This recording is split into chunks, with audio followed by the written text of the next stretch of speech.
Hello students, आज हम लोग 10th क्लास साइंस की 54th वर्कशीट डिस्कस करेंगे, जिसका टॉपिक है चैप्टर 10 लाइट में से reflection of light and spherical mirrors. इसमें रीडिंग स्टार्ट करते हैं। पहले, light is a form of energy that enables us to see. So light एक तरह की एनर्जी है, और आप हायर क्लासेस में पढ़ेंगे कि एक तरह का वेव होता है, जिस मतलब ऐसा एनर्जी है जिसमें वेव नेचर भी है और पार्टिकल नेचर भी है।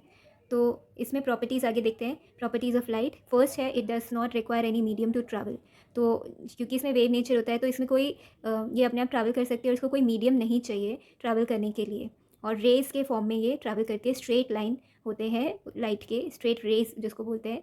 And second property, speed of light is maximum in vacuum, that is 3 × 10⁸ metre per second. तो स्पीड ऑफ लाइट जो है वो मैक्सिमम होता है कब? वैक्यूम में। वैक्यूम का मतलब होता है जहाँ ऐसी जगह जहाँ पे कोई भी चीज़ नहीं है, हवा भी नहीं है, कोई भी पार्टिकल नहीं है, उसको बोलते हैं वैक्यूम। और उसमें मतलब कोई मीडियम ही नहीं है उसमें, तो वो वैक्यूम वाली जगह है। और उसके अंदर स्पीड होती है लाइट की सबसे ज़्यादा, वो है 3 × 10⁸ मीटर पर सेकेंड। तो ये स्पीड जो है लाइट की, इसको हम इमेजिन कर सकते हैं कि जैसे आउटर स्पेस है। आउटर स्पेस में कोई एटमॉस्फेयर नहीं, कोई पार्टिकल्स नहीं, हवा के डस्ट पार्टिकल्स भी होंगे तो भी वो बहुत कम है। तो आउटर स्पेस को हम वैक्यूम मान सकते हैं। और वहाँ पर हम अगर देखेंगे कि लाइट की स्पीड होगी, जैसे सन की रेज आती है हमारे अर्थ के ऊपर, तो वो कौन सी स्पीड में आएंगी?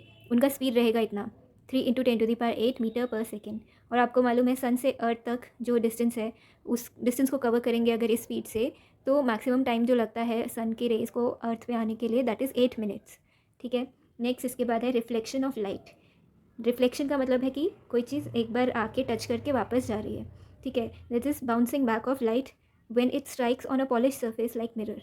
तो मिरर जैसा पॉलिश सरफेस, चमकीला सरफेस अगर होगा, तो उस पर लाइट जब पड़ेगी, उसकी रेज क्या होंगी? रिफ्लेक्ट हो जाती है वापस बैकवर्ड डायरेक्शन में। और वो जिस एंगल पे आती है उसके अलग अलग रूल्स होते हैं कि किस एंगल पे आई है तो किस तरफ वो मुड़ेगी, किस तरफ वो बेंड हो जाएगी।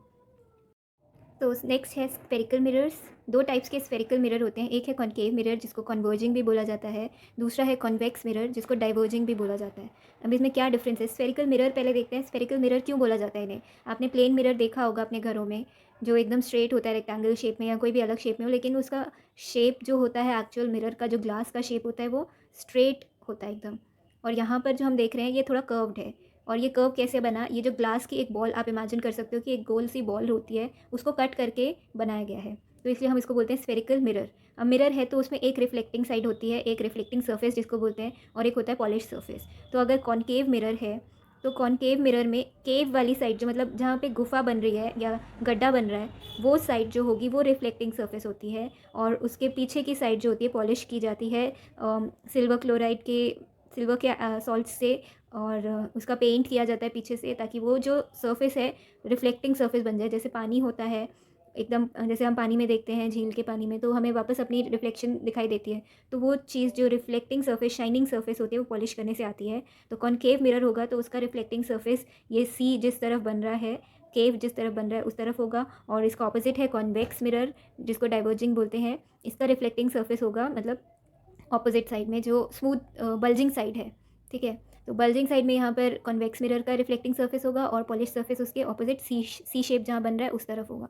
नेक्स्ट इसके बाद है a highly polished surface such as mirror reflects most of the light falling on it. You are already familiar with the laws of reflection of light, let us recall it. तो कोई भी highly polished surface होती है जैसे mirror, तो उसमें जितनी भी लाइट पड़ेगी वो सारा रिफ्लेक्ट बैक कर देगा, वो अब्जॉर्ब नहीं करेगा। अब इसके बाद हम यहाँ पे इस पिक्चर में देख रहे हैं कि क्या रूल्स थे, लॉज थे रिफ्लेक्शन ऑफ लाइट के। ये हमने पहले भी किया हुआ है। एक मिरर दिखाया है यहाँ पे, उसको शेडिंग्स करके उसकी बैक साइड दिखाई है, पॉलिश सरफेस है ये, और जहाँ ये एरो निकल रहा है वो है उसका रिफ्लेक्टिंग सरफेस। ये स्ट्रेट लाइन जो है इसको नॉर्मल बोलते हैं, जो कि परपेंडिकुलर होती है मिरर से। अब इंसिडेंट रे यहाँ दिखाई है, ये किसी भी एंगल पे आ सकती है, और जो नॉर्मल है उसके साथ जो एंगल ये रे बनाती है, उस एंगल को बोलते हैं एंगल ऑफ इंसिडेंस। मतलब कि इनकमिंग रे जो है ये किसी भी एंगल पे आ सकती है। इस एंगल पे दिखाया है, आप यहाँ से भी लेके जा सकते हो या यहाँ से लेके जा सकते हो। कोई भी एंगल पे अगर रे आ रही है या नॉर्मल से भी आ रही है, तो वो भी इंसिडेंट रे मानी जाएगी। और वो जितना एंगल बनाएगी नॉर्मल के साथ, that angle will be called as angle of incidence. अब इसके बाद वो रे जब आती है किसी एंगल पे, तो उसी सेम एंगल पे वो रिफ्लेक्ट हो जाती है, और उसका नाम हो जाता है रिफ्लेक्टेड रे। और वो जो एंगल बनाती है नॉर्मल के साथ, उसको बोलते हैं एंगल ऑफ रिफ्लेक्शन। तो ये दो रूल्स हैं जो हमने यहाँ पे पढ़े यहाँ, कि फर्स्ट रूल है the angle of incidence, angle I, इस एंगल को बोलते हैं एंगल आई, और इसको बोलते हैं angle R. Is equal to angle of reflection angle R. तो ये दोनों जो एंगल्स होते हैं हमेशा इक्वल रहते हैं और नॉर्मल से होते हैं बनाने। जब भी हम कैलकुलेट करेंगे या मेजर करेंगे तो नॉर्मल से रख के मेजर करेंगे, ना कि ये मिरर से। ठीक है, नेक्स्ट रूल है the incident ray normal to the mirror and point of incidence and reflected ray all lie in the same plane. मतलब ये इस पिक्चर में जो जो चीज़ें बना रखी है ये सब चीज़ें, incident ray, normal, reflected ray, ये है पॉइंट ऑफ इंसिडेंस जहाँ पर रे आके टकराती है मिरर से, और मिरर, ये सारा चीज़ जो भी है ड्राइंग में दिख रहा है, इस इमेज में जो भी दिख रहा है ये सब एक ही प्लेन में, एक ही 2D प्लेन में होंगे। 2D प्लेन का मतलब होता है एक्स वाई एक्सिस, जो आपने मैथ्स में पढ़ा होगा ग्राफ बनाते हुए। तो एक एक्स एक्सिस होता है हॉरिजॉन्टल और एक वाई एक्सिस होता है वर्टिकल।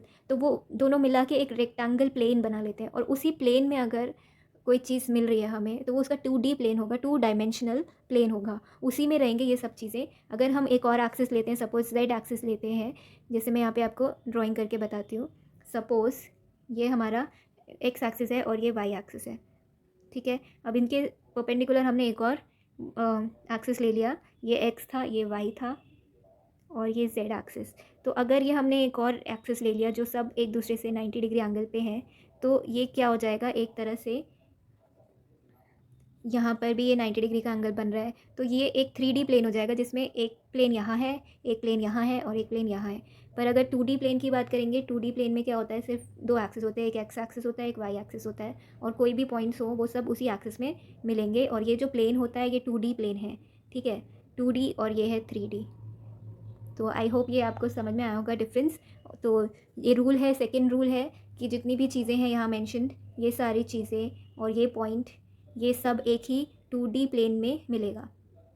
नेक्स्ट इसके बाद है कनकेव मिरर और कॉन्वेक्स मिरर दिखाया आपको। तो कॉन्केव मिरर में आप देख सकते हो जितनी भी रेज आ रही है वो सब कॉन्वर्ज हो रही है, मतलब कि एक ही पॉइंट पे आके मिल रही है।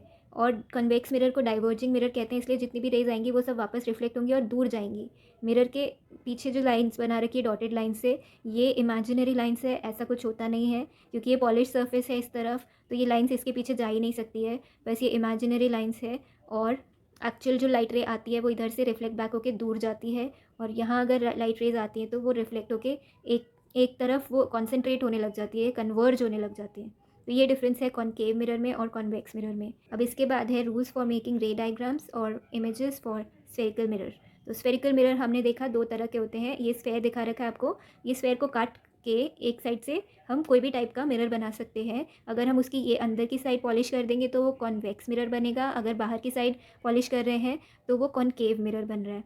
ठीक है, अब यहाँ हमने देखा है कि ये कॉनकेव मिरर के पिक्चर्स दिखाएं और यहाँ 3 पिक्चर्स दिखाएं कॉन्वेक्स मिरर के, और हमें रूल्स बताएं कि क्या रूल्स है। पहला रूल है ray parallel to principal axis passes through principal focus after reflection and vice versa. अब ये प्रिंसिपल एक्सिस क्या चीज़ है, यहाँ पर हम देख सकते हैं कि ये जो स्फेयर है, अगर ग्लास का हम देखें कि अगर कोई ग्लास का स्फेयर हो हमारे पास, उसमें एक लाइन जो सेंटर से जा रही है उसको हम बोलते हैं प्रिंसिपल एक्सिस। उस स्फेयर को अगर हम कट कर देंगे, एक साइड से कट करके हम एक मिरर बना लेंगे, उसकी बाहर की साइड पॉलिश कर दी तो वो बन गया कॉनकेव मिरर। अब ये जो सेंटर था स्फेयर का उसको हम बोलते हैं सी। सी होता है सेंटर ऑफ कर्वेचर, यहाँ लिखा है mirror is part of sphere. ठीक है, इसको हम बाद में पढ़ेंगे। तो सी होता है सेंटर इस पूरे स्फेयर का, उस सेंटर से स्फेयर के बाउंड्री तक का जो रेडियस है वो है आर, और इस आर को अगर हम हाफ कर देंगे तो वो है एफ। एफ होता है फोकस। अब फोकल जो लेंथ है वो है एफ से पी तक। पी है वो पॉइंट जो प्रिंसिपल एक्सिस पे आता है लेकिन वो मिरर के सेंटर में होता है, और सी जो होता है वो पूरे स्फेयर के सेंटर में होता है। ठीक है, तो ये कुछ पॉइंट्स है यहाँ पे एम और एन जो दिखाया है ये डिनोट कर रहा है कि मिरर की जो बाउंड्री है, मिरर जो है हमारा एम से एन तक का है। ठीक है, अब इसके बाद यहाँ हम रूल्स पढ़ रहे हैं फिर से। फर्स्ट रूल है ray parallel to principal axis passes through principal focus after reflection and vice versa. तो रे जो है अगर ये प्रिंसिपल एक्सिस के पैरेलल जा रही है, जैसे यहाँ पर जा रही है, तो वो वापस किधर से निकलेगी, एफ से, फोकस से। ठीक है, और अगर फोकस से आ रही है तो वापस इस तरफ निकल जाएगी, वो पैरेलल हो जाएगी। फिर अगर फोकस से कोई पास हो रही है रे तो वो जब वापस जाएगी तो वो बेंड होके पैरेलल हो जाएगी प्रिंसिपल एक्सिस से। ये रूल है पहला रूल। अगर हम इसमें कॉनकेव मिरर में देख रहे हैं, कन्वेक्स मिरर में देखेंगे तो यहाँ पे भी वही चीज़ हो रही है, पर यहाँ क्योंकि कन्वेक्स मिरर में ये साइड पॉलिश्ड है तो ये हमने इमेजिन किया है कि ये वापस जाएगी अगर रे, तो जो इस वाले स्फेयर का फोकस होगा, ये इसका स्फेयर हम उल्टा बनाएंगे और इस स्फेयर का जो फोकस होगा वहाँ से वो रे उसकी बैकवर्ड डायरेक्शन में वो पास हो जाएगी। तो यहाँ क्योंकि डाइवर्जिंग मिरर होता है तो इसमें जो भी रेज आ रही है वो ऑपोजिट डायरेक्शन मिरर से दूर जाएंगी, ठीक है, डाइवर्ज हो जाएंगी। और उनका डाइवर्ज होने का एंगल कहाँ से होगा उसको हम देख सकते हैं फोकस पे। अगर उस रे को हम बैकवर्ड ड्रॉ करेंगे तो हमें पता चल जाएगा वो कितनी दूर किस एंगल पे मुड़ेगी। नेक्स्ट जो रूल है that is ray passing through centre of curvature reflects back along same path as it falls normally. तो कोई भी रे अगर सी से पास हो रही है तो वापस उसी तरफ मुड़ जाएगी, मतलब कोई उसमें दूसरा रे नहीं बनाना पड़ेगा। आप जो एरो बनाओगे एक आने का एक जाने का, तो वो सेम एक ही लाइन में उनका रास्ता बन जाएगा। कनकेव मिरर में भी कन्वेक्स मिरर में भी, पर हमेशा ये याद रखना है कन्वेक्स मिरर में जो मिरर के पीछे की लाइन है वो डॉटेड बनानी है, क्योंकि वो इमेजिनरी लाइन है, वहाँ पे वो कोई रे पास हो ही नहीं रही क्योंकि वो ओपेक होता है मिरर, ठीक है। हमने बस एंगल बताने के लिए वो बनानी होती है। नेक्स्ट होता है rule, third rule, ray incident obliquely at the pole reflects obliquely such that angle of incidence is equal to angle of reflection। ये हमने इसमें प्लेन मिरर के केस में भी पढ़ा था, ये प्लेन मिरर है। अब यहाँ पे भी हम वही चीज़ देख रहे हैं कि पी क्या चीज़ है, प्रिंसिपल फोकस, ये होता है मिरर का सेंटर, ठीक है। अगर कोई भी एंगल पे इस पे आ रही है कोई भी रे, जैसे यहाँ आ रही है दो रेस, जैसे सपोज ये रे आ रही है तो वो वापस उसी एंगल पे निकल जाएगी अगर वो पी पे आके गिरती है तो, या टकराती है तो यहाँ पे हमने कॉनकेव मिरर का देखा, वापस मुड़ गई, और कन्वेक्स मिरर में भी वो वापस मुड़ जाएगी। दोनों में सेम तरह का डायग्राम बन रहा है, ठीक है। तो ये 3 रूल्स आपको क्लियर होंगे। यहाँ पे सेम रूल फॉलो होता है, ये पी अगर यहाँ मानेंगे हम तो यहाँ इंसिडेंट रे और रिफ्लेक्टेड रे दोनों एक ही एंगल पे मुड़ जाती हैं। अब यहाँ पे हम रीडिंग कर लेते हैं इस डायग्राम में क्या क्या पॉइंट्स थे, उन सब की लेबलिंग को बताया है क्या लिखा है। पहला है principal axis, the line joining the pole and centre. तो पोल है पी, यहाँ पर मिरर का सेंटर, और सी सेंटर ऑफ कर्वेचर, पूरे स्फेयर का सेंटर। इन दोनों को जो लाइन जॉइन करती है उसको आप कितना भी आगे पीछे बढ़ा सकते हो, और उस लाइन को हम बोलते हैं प्रिंसिपल एक्सिस। नेक्स्ट है pole P, the centre of reflecting part is called pole, या हम इसको सेंटर ऑफ मिरर भी बोल सकते हैं। फिर है एपर्चर एम एन, एपर्चर का मतलब होता है जो रिफ्लेक्टिंग सरफेस है, एम से लेकर एन तक इतना पार्ट जो है वो पॉलिश किया गया है, वो रिफ्लेक्ट करेगा। 2 extreme points on the periphery of a spherical mirror is called aperture. Centre of curvature C, ये है सेंटर ऑफ कर्वेचर। कर्वेचर का मतलब ये कर्व या sphere. Mirror is a part of sphere and its centre is called centre of curvature, क्योंकि ये जो mirror है एक पार्ट है पूरे स्फेयर का, और इस पूरे स्फेयर के सेंटर को हम बोलते हैं C, centre of curvature. Next इसके बाद है रेडियस ऑफ कर्वेचर, सिंपल है radius, mirror is a part of sphere and the radius of sphere is called radius of curvature. Next है F, focus, the point of convergence और divergence of light from infinity is called the focus. तो कोई भी light rays अगर आती है और वो अगर फोकस पे आके मतलब निकल रही है बेंड होने के बाद, तो उस पॉइंट को जहाँ से भी वो निकलती है वो पॉइंट को हम फोकस बोलते हैं, ठीक है। नेक्स्ट होता है focal length, distance between F and P from pole to focus, ठीक है। Focal length is also equal to r/2, अगर ये रेडियस को हम हाफ कर देंगे तो भी हमें फोकल लेंथ मिल जाएगी। नेक्स्ट इसके बाद क्वेश्चंस है, right the rules for images through spherical mirror and draw the रे डायग्राम्स। तो इसमें आपको ये पिक्चर ड्रॉ करना है, 3 रूल्स है और इनके साथ रे डायग्राम्स है। ये सिंपल, ये पार्ट आंसर में आ जाएगा। Second question, draw concave mirror and mark pole, focus and centre of curvature. तो कॉनकेव मिरर यहाँ पे बना ही रखा है, ये रहा कॉनकेव मिरर, इसमें आप तीनों चीज़ें मार्क कर सकते हो, या फिर आप ये वाला डायग्राम भी बना सकते हो जिसमें ये सब चीज़ें मार्क्ड है ऑलरेडी, पोल, फोकस और सेंटर ऑफ कर्वेचर, ये तीनों चीज़ें ये कॉनकेव मिरर में मार्क्ड है, तो आप ये डायग्राम इसमें बना सकते हैं। तो लास्ट में हमें कोविड मैसेज दिया गया है, Covid appropriate behaviour, CAB message, wash your hands with soap and water regularly. तो आप लोग सब अपना हेल्थ का ख्याल रखिए।